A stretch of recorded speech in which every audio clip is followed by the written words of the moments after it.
राज्यामध्ये आजपासून 3 दिवस वादळी वाऱ्यासह पावसाचा अंदाज. विदर्भासह मराठवाड्यातील जिल्ह्यांना येलो अलर्ट, तर 22 जुलैपासून राज्यामध्ये सर्वदूर पाऊस बरसण्याची शक्यता.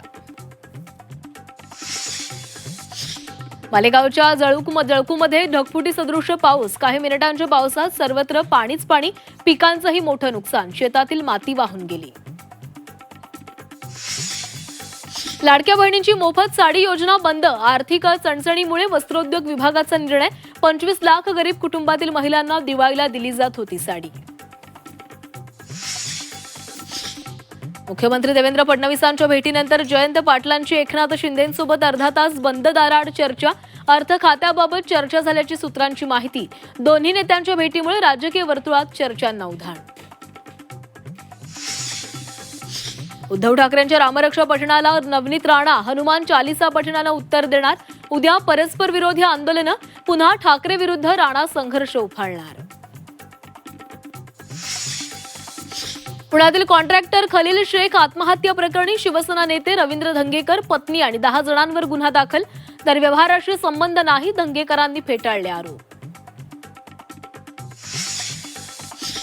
चेंबूर स्कूल बसवर झाड कोसळल्याच्या दुर्घटनेचे मुंबई महापालिकेच्या मासिक सभेमध्ये पडसाद. सत्ताधारी विरोधकांकडून चौकशी अहवालाचा निषेध.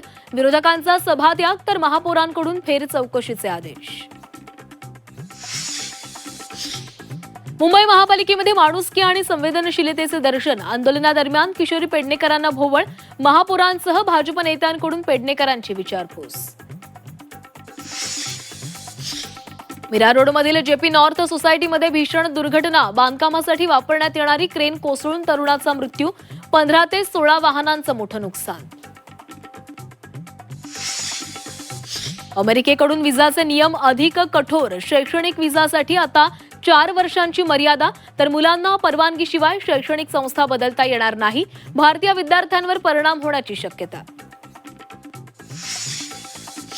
देशातील पहिल्या हायड्रोजन रेल्वेचं आज लोकार्पण. पंतप्रधान मोदी दाखवणार हिरवा झेंडा. हरियाणातील जिंद ते सोनीपत मार्गावर धावणार नवी गाडी. हायड्रोजन तंत्रज्ञानामुळे रेल्वेचं भविष्य बदलणार. ज्ञानोबा तुकारामच्या जयघोषात माऊलींच्या पालखीचं तरडगावातून फलटणकडे प्रस्थान.